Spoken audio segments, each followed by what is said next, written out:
Ladies and gentlemen, the Joseph Schlitz Brewing Company of Milwaukee, Wisconsin presents The Halls of Ivy, starring Mr. and Mrs. Ronald Colman.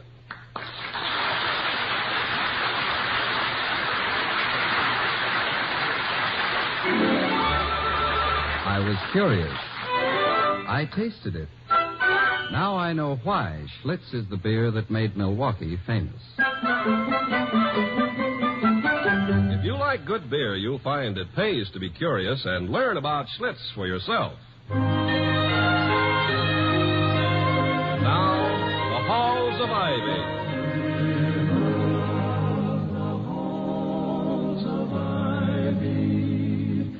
That surround us here today, and we will not forget, though we be far, far away. Welcome again to Ivy. Ivy College, that is, in the town of Ivy, USA. It's a little past noon, and so far it's been an ordinary day.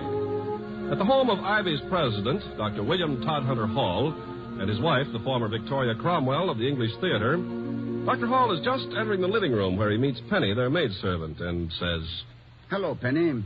Will you tell Mrs. Hall, please, that I'm ready to eat now?" Mrs. Hall ain't in, sir. Oh? She got a message to please come quick to a rehearsal of the Junior Follies about 2 hours ago. Oh, yes, the Junior Follies. She said I was to inform you as soon as you wasn't quite so busy with your book. Thank you, Penny. You've been busy with that book a long time, haven't you, sir? Yes, over 3 years. Coo, fancy that. Over 3 years on one book. If I may say so, sir, I read much faster than you do. Penny, I'm not... The secret is, don't stop to form each word with your lips. Yes, Penny, You'll find it's also a great help if you run your finger along the page under the lines as you go. I'll practice, Penny, thank you. Quite welcome, sir. Any time at all. I'll answer the door, sir. Yes, Penny, do, please. Good morning, sir. Good morning. Is Mrs. Hall in? No, sir, she's not. Ask them in, Penny. Come in, sir. A gentleman to see Mrs. Hall, sir. Oh, good afternoon. I am Dr. Hall. Is there anything I can do? Oh, thanks, Doctor, but I don't think so. Oh, I hope I'm not disturbing you. I should have phoned from the air terminal, but I'm in a terrible rush. My name's Pinero. Won't you sit down, Mr. Pinero? Oh, thank you. I don't know if Vic has ever mentioned me to you. I'm an old friend, broker into show business. Oh, yes, of course. You're Artie Pinero. The same. Yes. Well, she's often told me about you and the act you used to do. Pinero and Cromwell, wasn't it? That's right, Pinero and Cromwell, those two funny people. Yes. Is that clock right up there? Yes, sir, right up there. How do you get down off an elephant? You don't get down off an elephant, you get down off a duck. Yes. I've often heard of the supposed difference between English and American humor, Mr. Pinero. The understatement of one and the exaggeration of the other. But if you were quoting from Pinero and Cromwell, those two funny people... Oh, if you mean that a jam tart smack in the face is not very funny but gets laughed at by everybody, Doctor, I agree with you. Keep it simple is what I tell everybody on my way to the bank. Yeah. You're Vic's husband, I take it, eh? Happily, I am. I was never sure. I've been in Australia till recently. Are you in the business? The business of what? I mean, are you in show business, too? Oh, no. I'm the president here. Well, I have been out of touch. Whatever became of Truman? No, Mr. Pinero, you don't understand. I am the president of this college, Ivy College. Oh, yes, of course. And Mr. Truman, I believe, is quite well and still in the White House. His lease is good through most of 1952. Well, it's not for me to criticize your customs. How's Vicky? You know, it's been a dog's age since I last saw her. Prettiest kid I ever knew, and the nicest, and the most talented. How is she? Oh, I think she's better than ever, Mr. Pinero. Although I must admit to a slight prejudice in her favor. And that great sense of timing for a comedy line. Her timing is, as always, admirable. And is she still Oh, I know I'm being inquisitive, but I've got a good reason for asking. Is she still, has she got, does she bulge? Only where bulging is, shall we say, architecturally desirable. But there again, I am prejudiced, Mr. Pinero. May I ask the reason for this research? Well, you see, I have something most important to talk over with her. Well, I rather imagine it might be important to me, too, Mr. Pinero. Oh, of course it would, but I don't know if you'd understand it the way Vicky would. Well, why not try me? Well, you see, Doctor, once you've been mixed up in our business, you're never quite satisfied with anything else. You're never quite as happy as when you had grease paint on your face and were complaining about your lines. Yeah, do you think that applies to everyone? Oh, yes, I do, everyone. You feel, then, that Victoria might be unhappy here at Ivy? Oh, now, wait a minute, Doctor. I didn't say she was unhappy. It's just that she can't help missing the theater, any more than you can help missing this library full of books. I'm not at all sure that I agree with you, but I do understand your point.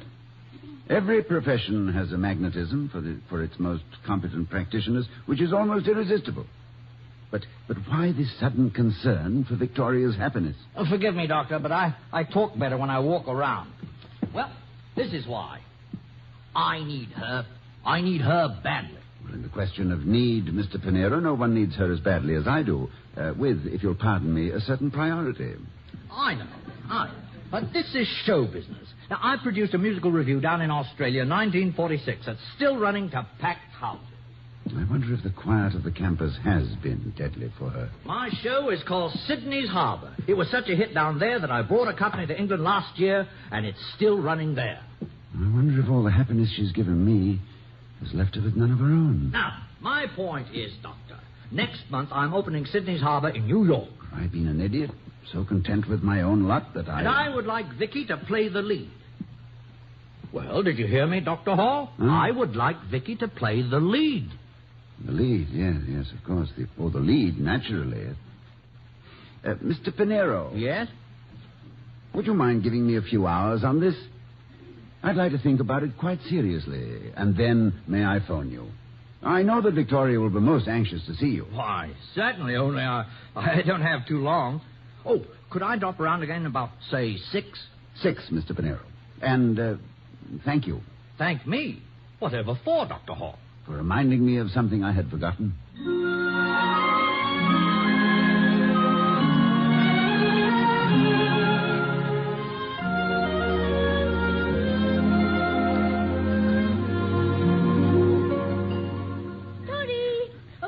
Hello, my darling. How did it go? Oh, if there's ever a junior follies at all, I shall be amazed. You should have been there this morning. Sets falling down and fuses blowing all over the place. Orchestrations missing, actors going up on their lines. The director tearing his hair and screaming. Everyone hysterical with week before opening jitters. Ooh, it was heavenly. Well, it sounds quite hellish to me. Begging your pardon. You've never been in show business. It was meat and drink to me. Just what the doctor ordered. Vicky, do you find yourself missing the theater terribly? I mean, do you ever have any regrets? Regrets? Of course not, Toddy. What kind of talk's that? Well, after all, you were at the height of your career when I met you. And the life we lead here, well, it's so different from the life you've had. Toddy, this is the height of my career right now. Every moment of it. I think you've sacrificed a great deal. Would you think that you sacrificed what might have been a great political career by marrying an actress? Oh, my God. Well, you remember what that congressman told you? That you might have been a presidential log? The phrase, my dear, is timber, not log. Although in some cases, log is the more descriptive term. Particularly when you realize that a log is difficult to handle, has a great affinity for a stump, and is most useful when dead. But, oh, dear, I'm digressing. No, Vicky, of course I don't regret it. Well, then, there you are. We might each have been something else if we never married. But we did, and we're happy, and that's the essential thing. And you don't ever wish you were back Oh, Toddy, darling, grease paint and fiddles tuning up in the pit will always make my nostrils quiver and my ears twitch. That's why I love coaching these college shows. It's a little harmless smoke that keeps the old fire horse happy. Fire horse, indeed. Please, you are speaking of the woman I love. But seriously, Vicky, and the women's magazines notwithstanding, marriage is not really a career. In its original meaning, the word career meant a gallop, a gamble, a frisk. Marriage is not a gallop. It's a pleasant amble. It's also a serious partnership in a serious business, life. It can coexist with a career only with the most scrupulous balance of interests. Hey, what are you trying to tell me? Mr. Pinero is in town. No. Archie? Yes. Where? Whatever is he doing here? Where is he? At the inn. He'll be back here about 6. Oh, how wonderful. I'll call him right this minute. I told him you were most anxious to see him. Oh, I am. I can't wait. Oh, you told him? Yes, he was here. Toddy, Yes, my dear. does he want me to go back to the theater? Suppose you talk to him. Marriage, my darling, is not a career. William, are you trying to get rid of me? Now, Vicky, is it... Are you sending me back to the grease paint and footlights? Now, Vicky, I Have you couldn't... decided that an actress's place is on the stage and never to darken your doors no more? No, my darling, you must out listen. in the snow with my shawl and my baby. Now, darling, I have seriously tried to see both sides of the question. Well, I've made my decision. You have? Yes, I'm going. You are? Certainly. With this deafening public clamor in my ears, how can I refuse the call of duty? I'm going. Going? I'm going to phone Artie. He's convinced you that I should go back to the theater. Now he's going to try and convince me. And let me tell you, What's that peculiar look in your eye? Just speculation, my darling. I think I shall meet Mr. Pinero on the front steps with a loaded pistol. I have just invented a new crime, Pinerocide. And in court, I can say that everything suddenly went black. And believe me, Vicky, I can think of nothing blacker than the prospect of losing you to a jar of makeup.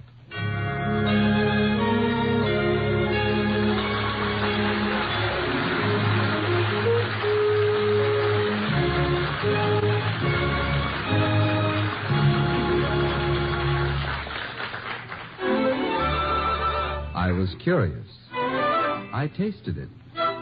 Now I know why Schlitz is the beer that made Milwaukee famous. An experience like that usually has a story behind it. So before we return to the halls of Ivy, let's hear the story of a new house, the couple who moved into it, and a tour of inspection by their next-door neighbor that stopped almost before it started. I'm the next-door neighbor, a fact for which I'm deeply grateful, since it led to my first taste of Schlitz beer. But to begin at the beginning, my neighbors had just finished getting their new home in order and wanted me to come over and give the place my approval. I went in through the back door and was led into the stainless steel splendor of a modern kitchen. There, with love in their eyes, my new neighbors showed me the miracle of automatic dishwashing, the efficiency of their new stove, and the amazing capacity of their new refrigerator. At that point, the tour of inspection came to an abrupt halt, for the refrigerator was well stocked with Schlitz beer. Somehow, I'd never gotten around to trying Schlitz before, though I'd heard a lot of good things about it. My curiosity must have shown, because my neighbor took out a couple of bottles of Schlitz and poured a glass for me. I drank, and I realized right then and there what I'd been missing. Neighbor, I said, although I've been no farther than your kitchen, I can tell you this. If the rest of your house is in as good taste as the beer you serve, then believe me, you've made a sound investment. No wonder they call Schlitz the beer that made Milwaukee famous.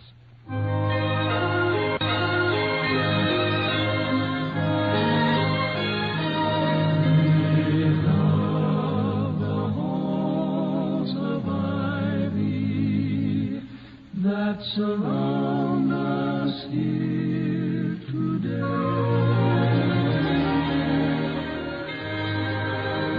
As we rejoin the halls of Ivy, we find Dr. Hall talking to his wife, who's just had a fine offer to return to the theater.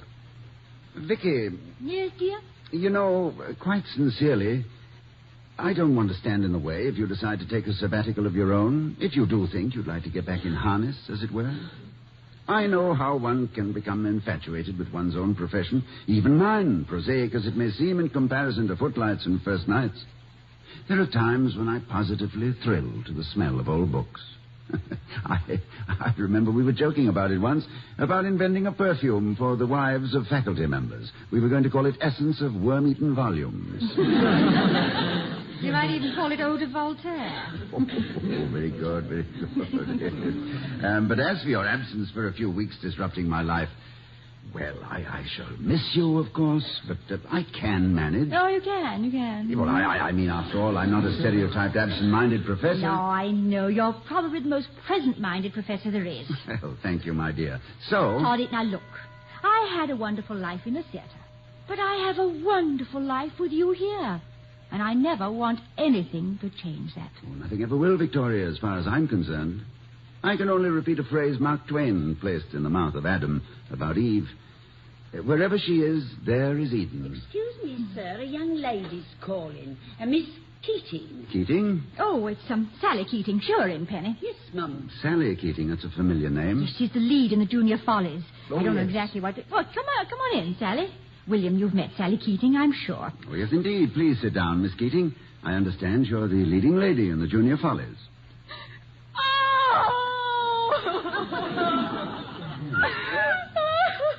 Good heavens, what did I say? Sally? Now, Sally, what is it? Sally, now tell me. He threw me out of the show. Squippy threw me out of the show. Oh, no. Squiffy? It's Dick Lester, class of 51. He's the director. Give her your handkerchief, William. Now, stop it, Sally. Tell me what happened. Squippy was choking Larry. Choking Larry? What's that? You mean throttling him? Larry threw his baton at Squippy first because some of the orchestrations were on fire. On fire? On fire? Did Squippy set a match to them? No, there was a short circuit in the pit before we could put it out. It was really the fault of Bobo. What's a Bobo? She's a who, not a what. It's Bobo Cleary. She's the head electrician. Now, Sally, stop it now. Now, stop it at once. I'm sure you're not really out of the show. I am. And I don't care. I don't want to be in it. I hate the part.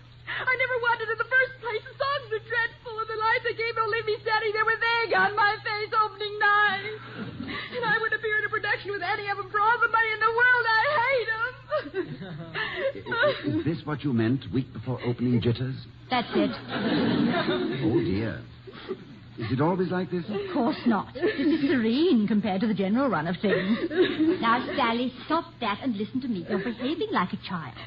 It's a very good and funny show, and the songs are some of the best I've ever heard. And you'll be fine opening night. You know it as well as I do. Now, I want you to run along home and douse your face with cold water. And then I'll meet you in the auditorium in an hour. Well, all right, Mrs. Hall. But I'm scared to death about opening night. Well, good for you. You should be. I always was, too. It proves we have emotions. What good is an actress without emotions? Gee, that's right, isn't it? Well, keep telling me that, will you, Mrs. Hall? I'll see you in the auditorium. Bye, Dr. Hall. Goodbye, Miss Keating. Poor, happy child. All upset and enjoying every heart-throbbing dramatic moment of it. Enjoying it? You really mean that? She's enjoying every tear that runs down that pretty face. Yes, I suppose that's right. I've often thought that young people were purposely designed to be intensely emotional, out of all proportion to the moment at hand. Then, in later life, when they meet real problems, their feelings have been tempered to withstand the sharp edge of disaster. You must have found that out from observation, Toddy, not experience. I can't imagine you being very upset emotionally. Oh, my equilibrium was fairly good, Vicky, until I met you. You mean I tipped you over? Well, as a matter of strict historical fact, my darling, the full impact of my being tipped over struck me about the third night we had dinner together in that dim-lit little restaurant in Soho. Oh, yeah, I remember. The little French place. Or Armenian or Greek or all of them combined, I think. Yes. I had a conviction as I sat there and saw the candlelight experimenting with your eyelashes that this was a moment to remember. dear, for a visiting American. You do find the most delightful places to take me. Thank you, Victoria, but most of them are rather ordinary places which become delightful by reason of your arrival. No. But this little restaurant, I never saw it before or even heard of it. Oh, my ingenuity has an economic basis. This place looked quiet, clean, and inexpensive. You know, I've been prowling around this district quite a bit. Yes, Soho. It is interesting, isn't it? Intensely, the very name. Soho. A fox hunting term, you know. Is it really? Yes, this was originally fox hunting country. And Soho was the huntsman's cry to call off the hounds. And later on, when the Edict of Nantes was revoked, this was the refuge of thousands of French Huguenots and others escaping from the French Revolution. Thus, through the centuries, Soho has become London's foreign colony. Thank you. That's all right, darling. The bus leaves the Marble Arch at 2 o'clock. I should be very happy to be on it. Well, how on earth did you know all this? I've been here all my life, and I never knew these things. Oh, it's nothing. Strangers always know more about a country than the natives. When we get to America... What did I say? You said, when we get to America, you said. I heard you. Distinctly. I'm sorry. I had no right to presume that... I mean... Oh, forgive me. No. You must... My thoughts, my hopes ran away with my tongue. Sitting here, watching your face... And I don't think I shall ever want to eat another meal except by candlelight. Victoria... Yes, dear? I think I must be a little mad to think as I've been thinking. Here am I, an American professor on his sabbatical with neither fortune nor fame in his pocket, having the unutterable presumption to hope that a reigning star of the London theatre would... Would what? Would you care for more coffee? No, thank you, William. Oh, nothing more to... Well, Vicky, darling, you haven't eaten a thing. Look at your plate. Well, look at your own. But what? Didn't you like the dinner? Did I choose a bad restaurant? William, dear, how could either of us possibly eat? You've been holding my hand ever since we sat down. I have? Oh, good heavens. Oh, Victoria, I am sorry. No, I'm not. I'm going to do it again on every possible occasion. Do what, sir? Hold your hand like this. Well, thank you, sir. Very kind of you, sir. But don't you think that... William, it's Penny. You're holding Penny's hand. Of course I am. William and Penny, the two happiest people in the... William and Penny! What am I... Penny, let go my hand. Yes, sir. Gladly, sir. You're pinching me ring into my fingers, sir. I beg your pardon.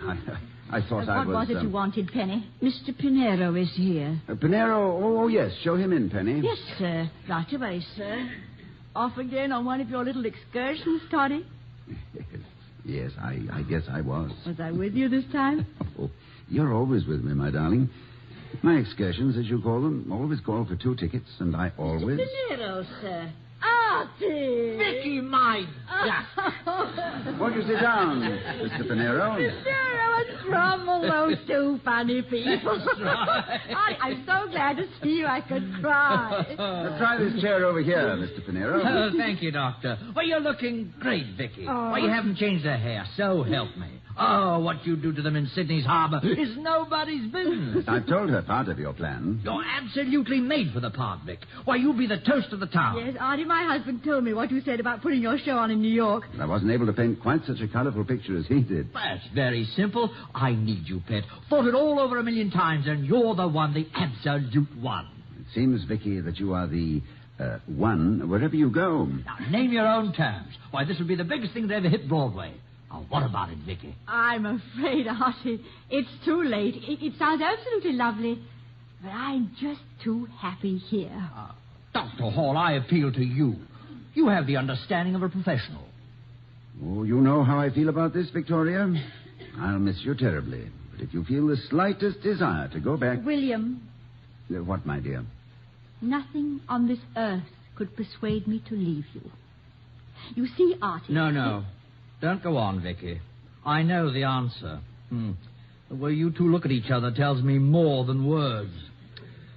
Well, It was worth trying. Oh, yes, Mr. Pinero, well worth it. Broadway's loss is Ivy's good fortune and mine. I'm sorry, Artie. You were sweet to remember me. Oh, forget it, Vicky. Just thought it would be nice to get together again. Pinero and Cromwell. Those two funny people. Tell me, do you know how to make a Venetian blind? Stick your finger in his eye. Goodbye, Artie. Applause and exit, Artie Pinero. God bless Vicky.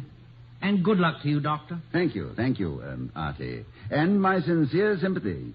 You see, I too know what it means to have a top actress under exclusive contract and a solid hit, with the prospect of a long, long run.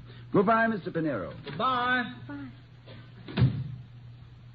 Welcome home, Vicky. I've never been away, my darling. But it must have been tempting. Toddy, Have you ever looked down Faculty Row at 6 o'clock in the evening? Often? Have you ever seen the trees change color while you were watching them? Many times. Have you ever listened to the singing at night on Fraternity Lane? Oh, I've even added my own baritone from outside the windows. And have you ever looked at yourself in the mirror? No, Victoria. I like it here, Toddy. I love it.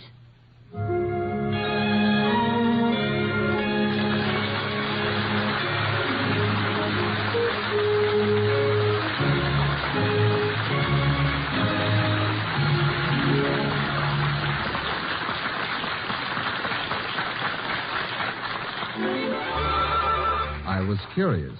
I tasted it. Now I know why Schlitz is the beer that made Milwaukee famous. And now here again are Mr. and Mrs. Ronald Colman. Ladies and gentlemen, when disaster strikes, the Red Cross is there with emergency assistance.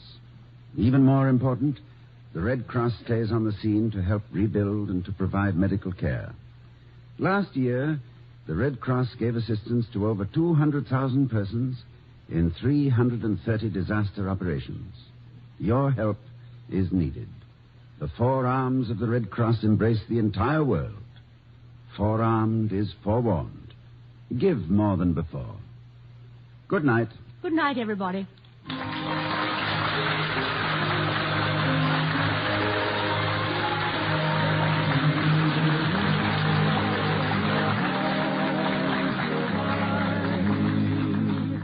That surround us here today, and we will not forget, though we be far, far away.